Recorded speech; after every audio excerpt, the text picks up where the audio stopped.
I can be, for the last 30 years or so, I could be anywhere in the world and people will come up to me and say, hey, I did a Harley case study in college or in graduate school. And it was for marketing, or it might have been for finance, or it might have been for manufacturing. So there's all these wonderful case studies out there. Uh, and what I love about them is, without even intending to, they really do a great job of promoting Harley Davidson in places where they don't expect to be seeing it, and people remember it, and that's a lot of them end up getting excited about motorcycles and buy Harleys because they saw those case studies, which is a very long-winded way of saying, Yvonne, that I expect you to be buying a bike soon. Well, there's universal appeal to it, and I love that you mentioned that your 13-year-old daughter is aware, because I can remember, gosh, some point in the mid 90s doing research for children's toys that would conceivably wear the Harley Davidson name on them as a licensed product. And anything that had a sound chip in it that made that loud Harley rumble, kids identified with immediately. They like things that are loud and distinct, and that's Harleys are loud and distinct. Kids like it. I'm thinking two big things in my mind when you ask that question. Is a very common mistake that leaders make is forgetting that all behavior is learned, and that anyone that works for a living, without even thinking about it, models the behavior and the attitudes of their leaders. It's always been that way. And that's what work culture is, right? Work culture is a direct reflection of the attitudes and the behaviors of leaders. But because leaders are often hyper-focused on numbers, efficiency, growth, profit, data, doing whatever it is that we're doing faster, that makes it difficult for employees to personalize their role, right? And they never feel like they know anything about their leaders, so they don't know why they're there, why the employee's there, and they get no sense that they're valued.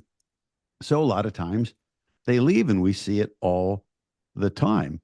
And what I also see a lot is leaders who, and I'll never understand this, but I guess it makes sense. Leaders tend to, put on airs.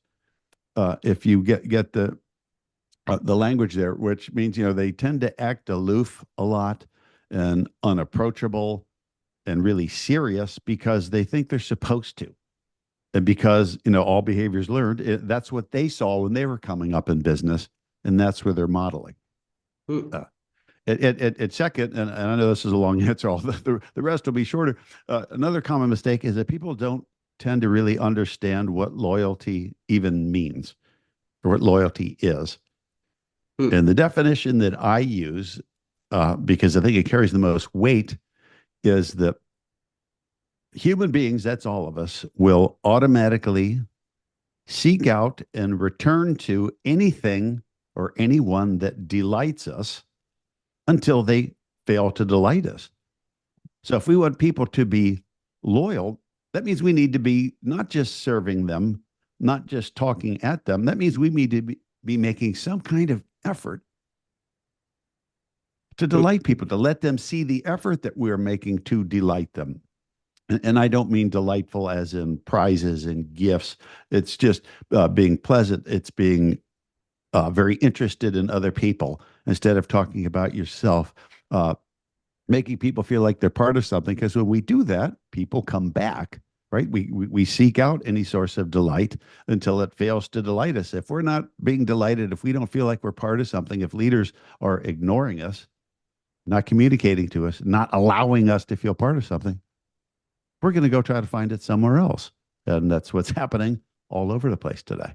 Yeah. You're right. See, because a lot of times, when I talk about this changing our mindset, say, look, we're not here as leaders, as employees, as a business. We're not here to serve, right? Because that's a very narrow focus. I mean, obviously we're here to serve. We have to, or we won't survive, or won't be in business. But there's a bigger target out there. There's something that should cover, like an umbrella, an entire business. And that's a mindset that says, hey, we're here to be a source of delight for people, to say and do things that people may not expect from a business to not act and behave and perform and serve like our competitors do.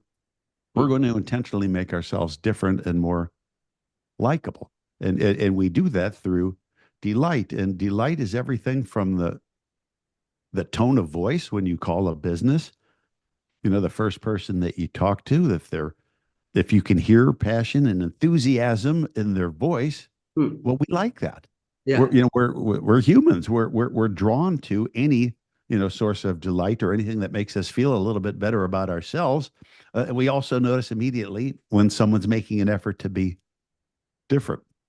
So, but a lot of times, and this when you talk about that with business leaders and say, you need to be more likable. Well, that sounds soft.